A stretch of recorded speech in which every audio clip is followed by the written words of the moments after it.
성탄 25일 우리가 크리스마스지만 뭐 정확한 날짜는 이때가 아니지만요. 우리가 성탄의 의미를 되새기면서 우리가 하나님 앞에 나가야 되지 않겠나 이렇게 생각이 됩니다.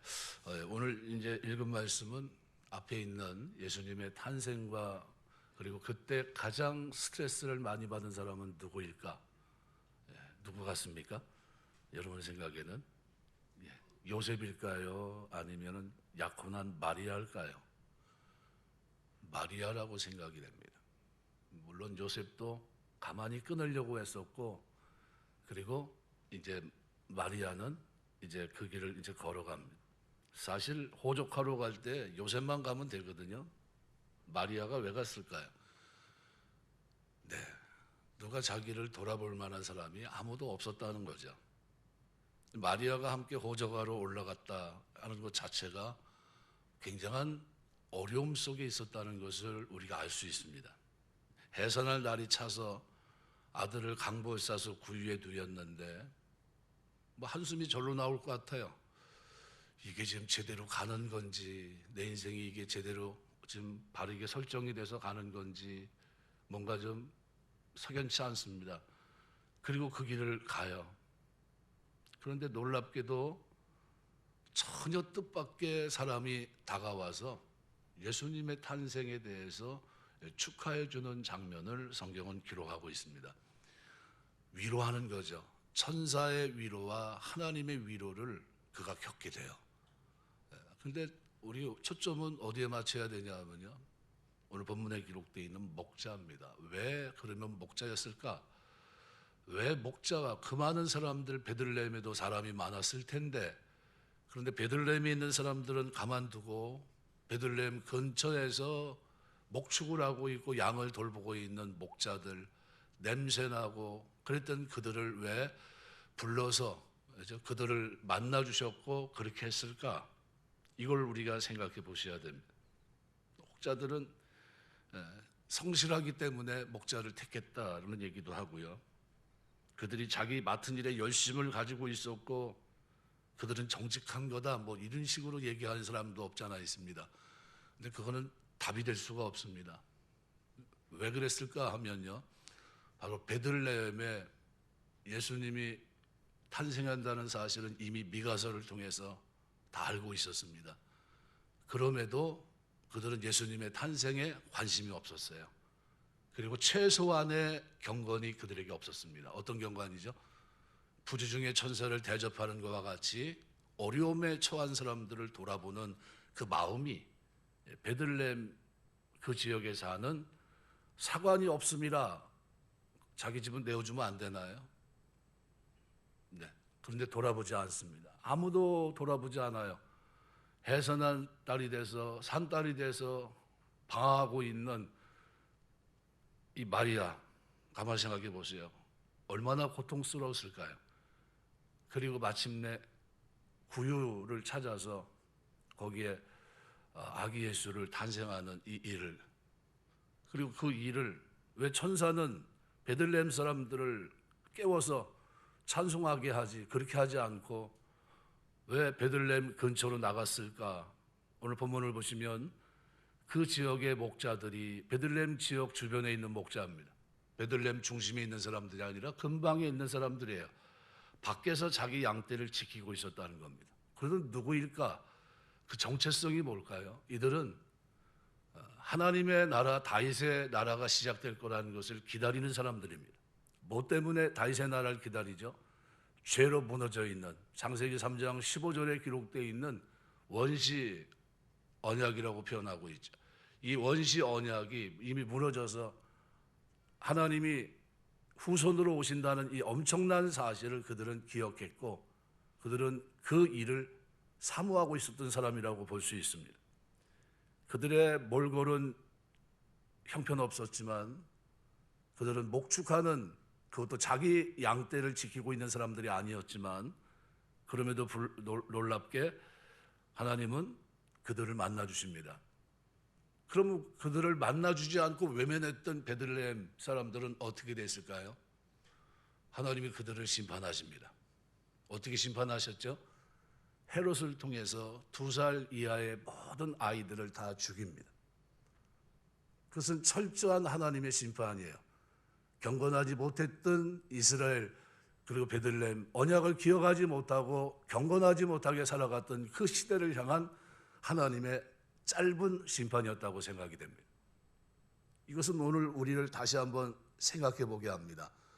주님의 탄생이 우리에게 무조건 기쁨이 되지만 하나님께 영광이 되는 이 주님의 탄생, 이 땅에 평화를 가져온 주님의 탄생은 이토록 우리의 삶을 다시 한번 들여다보게 합니다. 나는 이 시대를 경건한 자로 살아가고 있는가? 하나님의 나라가 회복되고 완성될 하나님의 나라를 나는 기다리고 살아가고 있는가라는 거예요. 그래서 우리 신앙은 항상 경건이라고 하는 이 단어를 놓쳐서는 안 됩니다. 고아 과부를 환난 가운데 돌아보고 자기를 지켜 새 속에 물들지 않는 겁니다. 말씀에 하나님의 말씀이 있고 그 속에는 하나님의 나라를 기다리는 기다림이 있고, 그리고 그 속에는 죄를 미워하는 삶이 있고요, 하나님의 뜻 앞에 순종하는 그 거룩한 삶이 이 목자들에게 있었던 겁니다. 그들 목자 냄새나는 그들이었지만 그들은 이 소식을 전하는 자로 선택받습니다. 그리고 놀랍게도 그들은 천사가 그들에게 한 말 그대로 찾아가 전하게 돼요. 그래서 천사는 이렇게 말합니다. 천사가 이르되 무서워하지 말라. 보라, 내가 온 백성에게 미칠 큰 기쁨의 좋은 소식을 너희에게 전하노라. 오늘 다윗의 동네 너희를 위해 구주가 나셨으니 곧 그리스도 주시니라. 그 당시에 세계를 통치하고 있고 나라를 통치하고 있었던 로마는 아구스토를 통해서 어떻게 해요? 이제 호적을 다시 하고 이제는 징병과 그리고 세금 문제를 해결하려고 했습니다. 이 문제를 해결하는 과정에서 이제 요셉도 올라가야 됐고요. 그런데 그 당시에 로마의 군주들은 대부분 주라 여겼습니다. 그래서 큐리오스라는 단어는 그 당시에 로마 황제들을 지칭하는 단어입니다. 그런데 오늘 누가복음 2장 전체에서 그걸 얘기하면서 그리스도가 주라는 사실을 설명합니다. 그분이 이 땅에 탄생한 이 탄생 놀라운 사건들을 면밀하게 기록을 하고 있어요. 의사였던 누가는 예수님의 동정녀 탄생이 거짓된 것이 아니었고 이것은 하나님의 약속의 성취였음을 누가복음 2장을 통해서 설명하고 있고요. 예수님의 나심을 쭉 설명하면서 그때 아무도 반기지 못하고 환영하지 못하고 찬송하지 못했던 그 시대 누가 와서 찬송을 하고 있죠? 놀랍게도 오늘 천사가 찬송을 합니다. 13절에 보니까 갑자기 수많은 천군이 천사와 함께 하나님을 찬송하여 이르되 지극히 높은 곳에서는 하나님께 영광이요 땅에서는 하나님의 기뻐하심 사람들 중에 평화로다 하니라 그랬어요. 이것은 하나님께 영광이 되는 일이었고요, 이 땅의 진정한 죄로부터의 진정한 평화를 가져오는 일이었던 겁니다. 이것을 천명하고 있습니다. 너희가 가서 강보에 쌓여 구유에 누워 있는 아기를 보리니 이것이 너희에게 표적이니라. 가서라는 단어는 원문에는 없습니다. 너희가 강보에 쌓여 구유에 누워 있는 아기를 보리니 이것이 너희에게 표적이니라. 15절 보면 천사가 떠나갑니다. 목자가 말합니다. 이제 우리가 베들레헴으로 가자. 주께서 우리에게 알리신 바 이루어진 일을 한번 보자. 그리고 갑니다. 그리고 실제로 요셉과 구유에 누인 아기를 찾아갑니다. 그리고 그 아기를 보면서 천사가 자기들에게 이 아기에 대해 말한 것을 전합니다. 듣는 자가 다 목자들이 그들에게 말한 것을 놀랍게 여겼다는 말은 믿지 않았다는 거예요. 마리아는 이 모든 말을 마음에 새겨 생각합니다. 목자들은 자기들에게 이르던 바와 같이 듣고 본 모든 것을 인하여 하나님께 영광을 돌리고 찬송하며 돌아갔다 그랬습니다. 이 사람들은 누구죠? 이 사람들은 다윗의 나라가 이 땅에 시작될 것을 기다리고 죄로부터의 고통 속에 있던 수많은 사람들에게 이 땅에 진정한 평화, 죄로부터의 자유, 평화라고 하는 이 샬롬이란 단어, 이 단어는 하나님과 한 식탁에 둘러앉아 있는 모습이에요. 죄로 말미암아 멀어졌던 우리가 예수님의 탄생이 그것을 이루실 분이 이 땅에 오셨음을 천사가 노래하는 겁니다. 갑자기 나타난 것이 아니라 주님의 탄생의 즈음에서 이 땅에 오신 겁니다. 오늘 우리가 성탄을 앞두고 있는데 성탄에 여러분이 신앙생활 하시면서 경건한 자로 이 땅을 살게 되시길 주의 이름으로 축원합니다. 그게 누구냐 하는 거예요. 베들레헴에는 경건한 자가 없었습니다. 안타깝게도 말씀을 쫓아 마음을 열고 힘들어하는 사람들의 고통을 외면한 사람이 하나도 없었어요. 우리가 연말에 이렇게 쌀 이렇게 하고 하는 이유가 뭐죠? 아니 다른 사람 자기 먹고 사는 거 아닙니까? 노력해서 어려움 속에 아무리 노력해도 힘들고 고통에 젖어 있는 사람도 많이 있거든요. 그들을 돌아보는 거예요. 우리 마음이 굳어지지 않도록, 강팍해지지 않도록, 우리 마음이 높아지지 않고 약한 자를 보면 섬길 줄 아는 사람이 될 수 있도록 하나님이 우리의 마음을, 내 마음을 붙들 수 있는 게 뭐죠? 이 구제입니다. 돌아보는 거예요. 하나님 백성으로 삽니다. 저는 이번 본문 말씀을 통해서 또 두세 가지 잠깐 생각하면서 은혜를 나누려고 합니다. 첫 번째로 주께서 인간으로 오신 것은 오늘 우리로 두려움 없이 하나님과 교제하기 위함입니다. 죄로 말미암아 교제가 끊어졌던 오늘 이 땅에 이제는 죄 문제를 해결하고 하나님과 화평을 누릴 수 있는 길을 여시기 위해 주님이 이 땅에 오셨습니다. 누가복음 1장 75절 보시면 종신토록 주의 앞에서 성결과 의와 두려움 없이 섬기게 하리라 하셨도다. 종신토록 주의 앞에서 성결과 의와 두려움 없이 섬기게 하리라 하셨도다. 이것이 우리 신앙생활의 본질입니다. 내가 예수 믿고 은혜 속에 구원받고 하나님의 자녀가 됐다고 한다면 이제는 거룩함을 가지고 의와 두려움 없이 담대히 하나님 앞에 나아가는 사람이 된 겁니다. 천사를 본 목자들의 반응은 구약이나 신약이나 똑같습니다. 오늘 본문 목자들도 9절 보시면 크게 무서워하는지라 그랬어요. 세례요한의 아버지 사가랴 마리아도 마찬가지였습니다. 누가복음 1장에 보시면 1절에 보면 우리 중에 이루어진 사실에 대하여 사가랴가 보고 놀라며 무서워하니 천사가 이르되 마리아여 무서워하지 말라 내가 하나님께 은혜를 입었느니라. 천사를 만나는 사람마다 다 똑같이 두려움을 느낍니다. 주의 천사를 본 모든 사람들이 무서워 떠옵니다. 그럼 일반 사람만 그랬나요? 천만에요. 선자도 마찬가지입니다. 이사야도 이사야 6장에 보시면 4절 5절에 보면 이같이 화답하는 자의 소리로 말미암아 문지방의 터가 요동하며 성전의 연기가 충만한지라. 그때 내가 말하되 화로다 나여 망하게 되었도다. 나의 입술이 부정한 사람이여 나는 입술이 부정한 백성 중에 거주하면서 만군의 여호와이신 왕을 비웃음이로다 하였더라. 예수님의 탄생 그와 맞물려서 천사를 본 사람들은 다 그래요.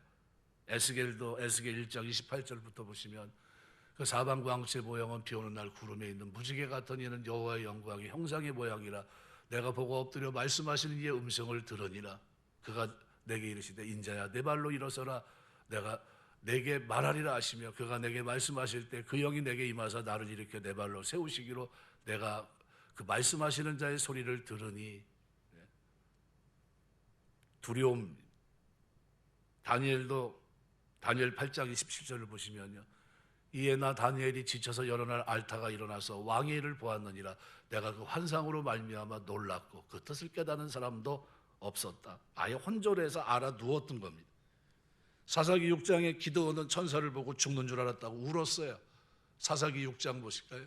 기드온이 그가 여호와의 사자인 줄 알고 이르되 슬프도소이다 주 여호와여 내가 여호와의 사자를 대면하여 보았나이다. 죽는 줄 알았습니다. 내가 여기서 끝나나 보다. 죄성을 지닌 인간은 거룩한 하나님의 존재가 보았기 때문에 그로 말미암은 두려움이 있었습니다.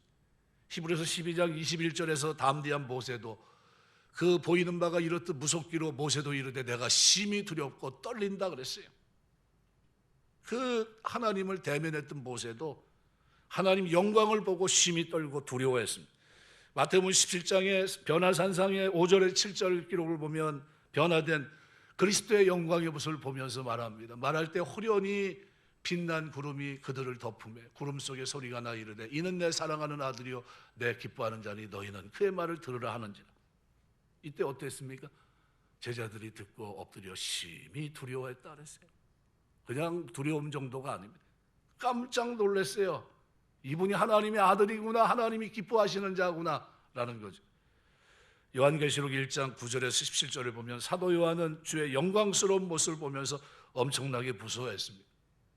나 요한은 쭉 하면서 주의 날에 내가 성령에 감동되어 내 뒤에 나는 나팔 소리 같은 큰 음성을 들으니 이르되 내가 보는 것을 두루마리에 써서 예배소, 사모나, 버가모, 두아디라, 사대, 빌라델비아, 라오디아께 7개 보내라 하시기로 몸을 돌이켜 나에게 말한 음성을 알아보려고 돌이킬 때 7 금촛대를 보았는데, 이 내용들이 쭉 17절까지 기록이 되어 있는 이 내용들이요, 그냥 엎드려 있었습니다.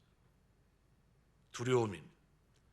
이랬던 오늘 우리에게 주님의 탄생은 은혜의 보좌가 되게 하셨고요, 하나님 앞에 때를 따라 더 없는 은혜를 얻기 위해 나아갈 수 있는 사람이 된 겁니다. 뭐가 이런 거죠?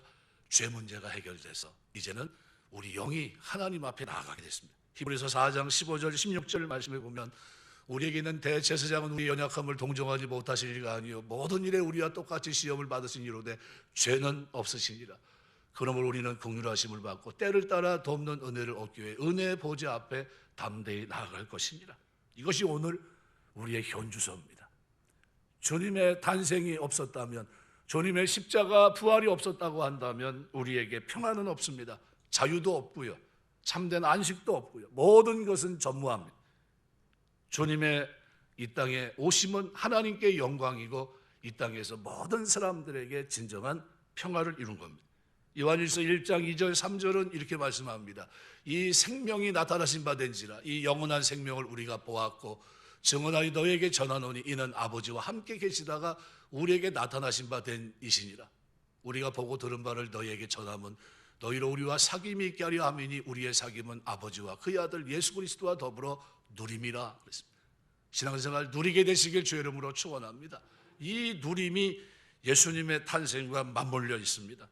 주께서 인간으로 오신 것은 두려움 없이 하나님과 교제하기 위함입니다. 그래서 우리는 언제나 은밀히 보신 하나님 앞에, 여러분이 교회를 못 나와도 여러분이 골방에서 기도하고 은밀히 보신 하나님 앞에 구하게 되시길 주의 이름으로 축원합니다. 그분은 우리에게 어떤 분입니까? 그래서 오늘 본문은 예수님의 성탄에 맞춰서 오늘 11절은 이렇게 표현합니다.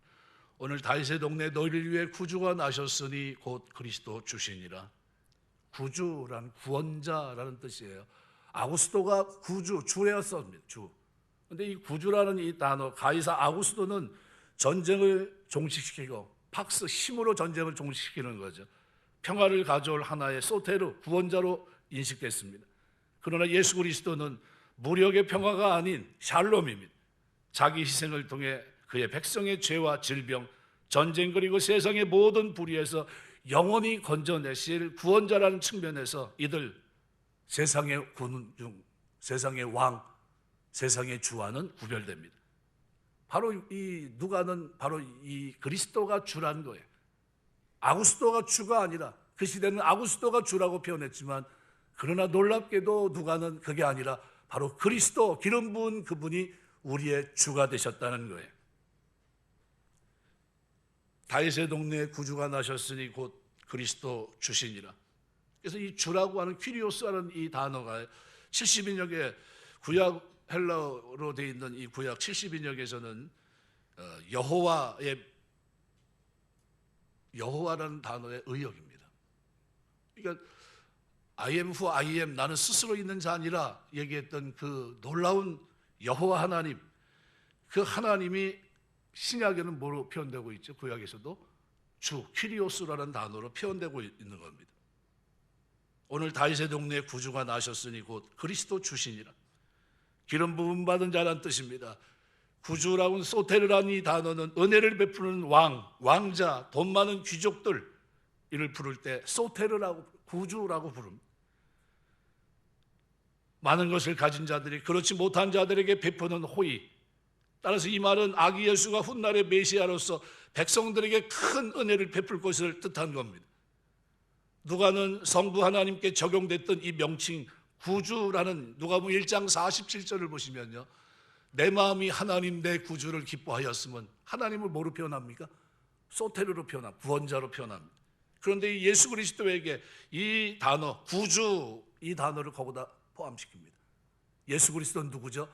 구주 그리스도 주십니다. 예수께 적용시켜서 예수님이 바로 하나님이라는 사실을 누가는 기록하고 있는 거예요. 예수님은 하나님이신 줄 믿습니다. 이거를 누가는 처음서부터 설명하고 있어요. 훗날 십자가에 죽으시면서 자기의 백성을 속죄하고 죄로부터 사하실 뿐만 아니라 구원하시는 은혜를 베푸십니다. 죄사함 받고 의롭다 칭함을 받고 구원받게 하신 겁니다. 천국 영생을 소유하게 하셨습니다. 구원받을 수 없던 죄인들에게 너무나도 큰 은혜, 큰 기쁨을 선물해 주십니다. 그래서 이 예수님의 십자가 사랑과 은혜를 깨달은 성도는 기쁨과 은혜가 충만할 수밖에 없어요. 이것이 나에게 이루어진 것이니까요. 예수님은 우리의 구주 되십니다. 넘치는 기쁨과 은혜로 우리가 충만하게 된 이유는 그분이 우리에게 구주로서의 놀라운 십자가 사역을 감당하셨기 때문입니다. 우리가 구주 되신 예수님의 호의와 자비, 사랑과 용서, 이 긍휼을 깨닫고 누리게 된 것은 우리로 하여금 이 세상에서 구주의 후예로서 주님을 본받는 삶을 살게 하기 위한 하나님의 사랑인 줄 믿습니다. 그래서 예수 믿으면요, 마음이 넓어져야 돼요. 움켜쥐기가 안 됩니다. 약한 사람 보면요, 손을 펼 수 있어야 돼요. 베들레헴에 살던 사람들, 그 많은 사람들이 있었고 호적가로 수많은 사람들이 왔는데 거기는 경건한 사람들이 없었어요. 임산부를 보고 아무도 방을 내주지 않았어요. 가끔 우리나라는 좀 다릅니다. 외국에 비해서. 어떤 다름이 있냐면요, 전철 같은 거를 타도 임산부 좌석이 따로 있고요, 그리고 그런 걸 하는 나라가 없어요. 그리고 가만히 앉아 있다가도 임산부가 오면 일어납니다. 예수 믿고 하나님의 자녀로 하나님의 이름을 부르면서 사는 동안에 어려움에 처한 노인분들이 오면 자리에 일어나게 되시길 주의 이름으로 축원합니다. 아니, 전철을 탔는데 어떤 분이 호통을 쳐요. 젊은 놈들이 두 다리 멀쩡해가지고 이 나이 먹은 사람들이 탔는데 눈을 감고서 자는 척하고 있어요. 그래서 진짜 호통을 한번 치는 모습을 제가 한번 본 적이 있어요. 근데 듣기는 별로 거북스럽긴 한데 시원은 하더라고요. 하실 말씀 하신 거니까. 왜? 불편하니까 얘기한 거예요. 좀 일어나라는 거예요. 니들 멀쩡하지 않냐는 거예요. 건강한데 왜 못 본 척하고 가만히 앉아 있냐는 겁니다. 예수 믿고 하나님 자녀로 거듭나고 사는 동안에 그런 장면에서는 반드시 일어나시길 주의 이름으로 축원합니다. 일어날 생각이 별로 없으신 거예요? 버스에서도 일어나셔야 돼. 난 좌석을 갖고 있는데 막 입석을 탄 사람이 막 그런 어려움에 있다. 어떻게 하시겠습니까? 이거 뭐 제대로 끊고 타시지 왜 이렇게 탔어요? 이래야 됩니까? 아니면 앉으시죠. 그리고 양보해 줘야 돼요. 그게 경건입니다. 어른을 제대로 섬길 수 있어야 돼요. 이게 올바른 겁니다.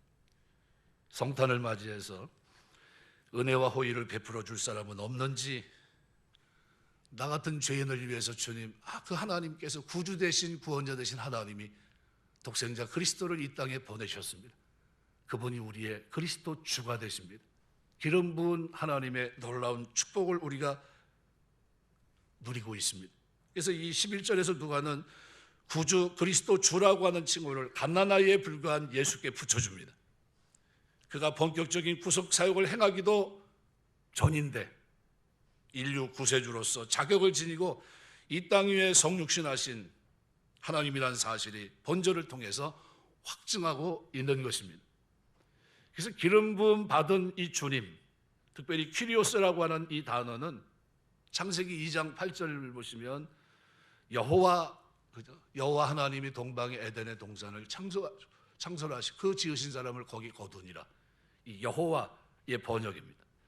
그런 의미에서 천사의 선언은 놀라운 겁니다.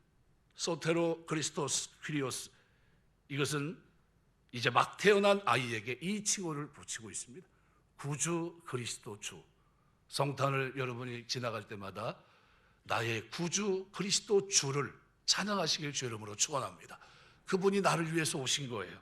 저와 여러분을 위해서 인류의 구세주로서 자격을 지니고 이 땅에 성육신하신 하나님이라는 사실을 우리에게 누가는 설명하고 있는 겁니다.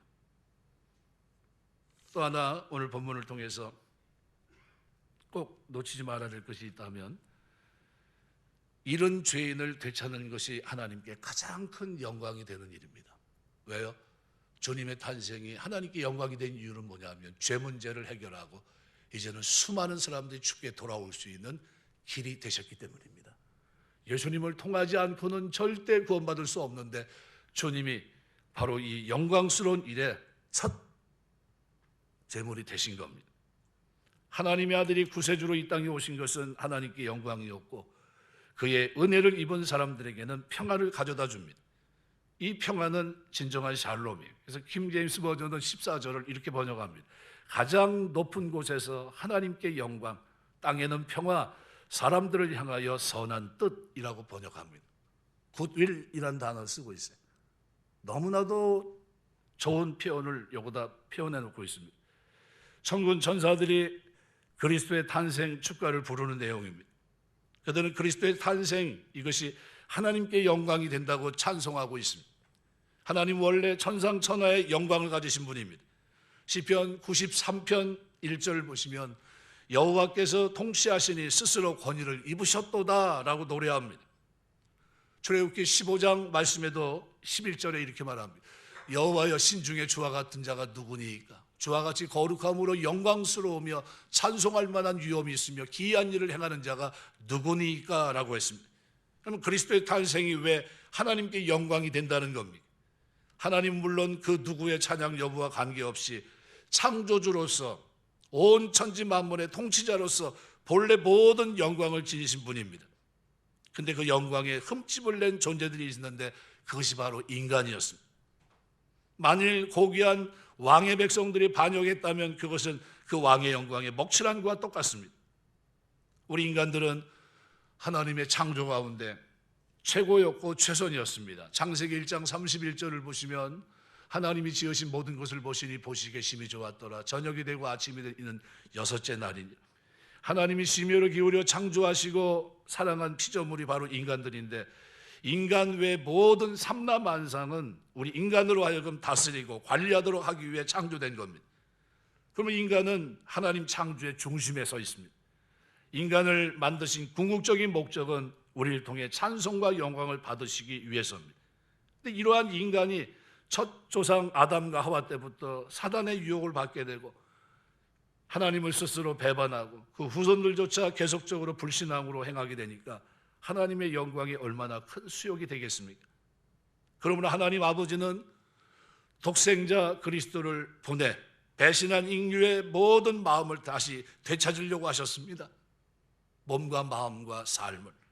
그래서 한 사람 한 사람이 예수 그리스도를 십자가를 통해 회개하고 하나님께 다시 돌아올 때 하나님이 이것이 하나님에게 가장 큰 기쁨이 되는 영광이 되게 하셨던 겁니다. 주님은 누가복음 15장 7절에서 이렇게 표현합니다.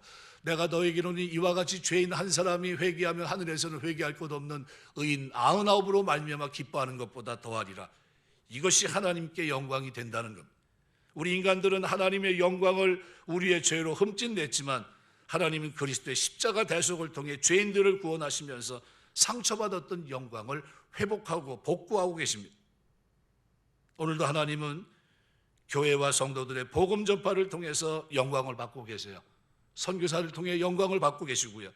종말의 때 하나님이 사단과 죄인들을 모두 심판하시고 그리스도의 구속의 섭리를 완성하시면 완전한 영광을 받게 될 겁니다.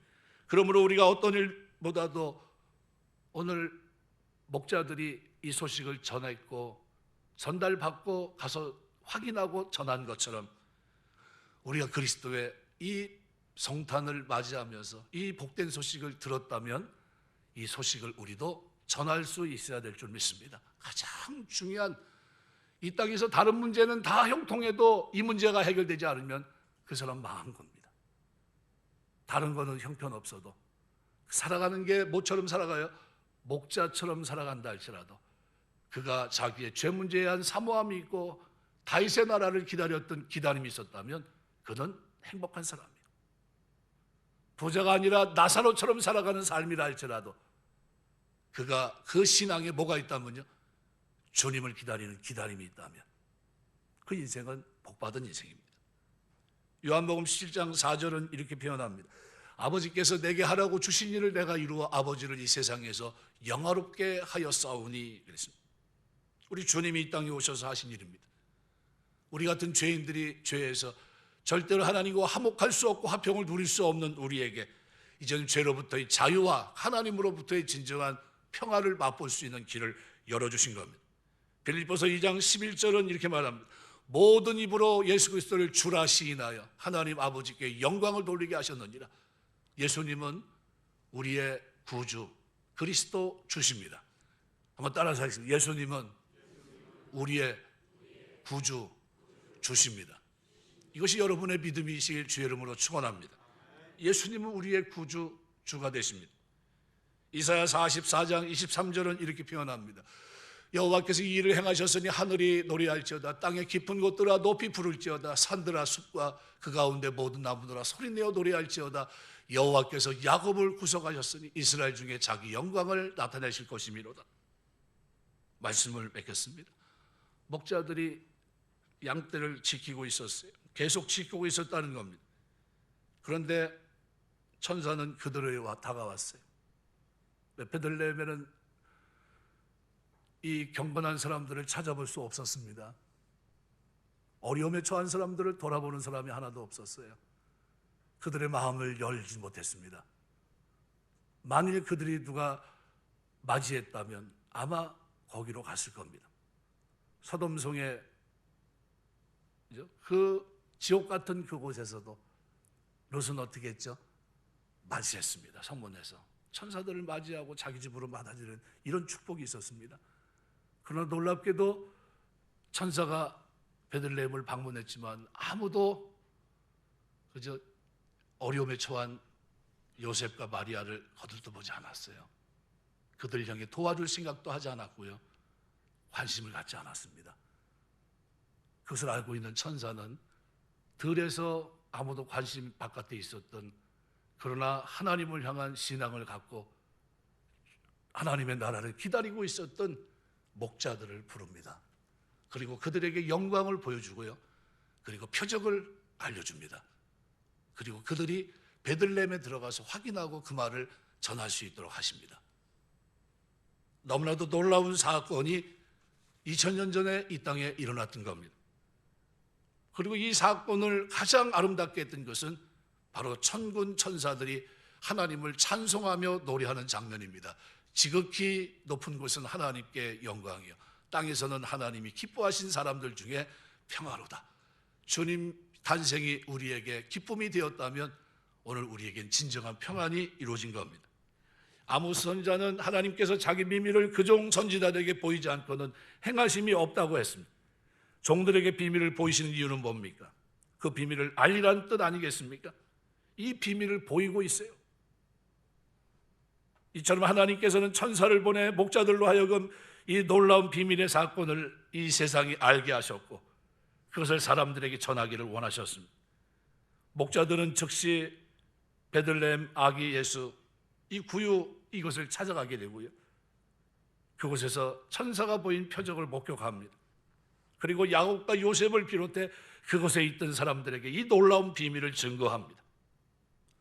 천군 천사가 호련히 갑자기 등장해서 노래하면 이 엄청난 장면을 설명했을 겁니다.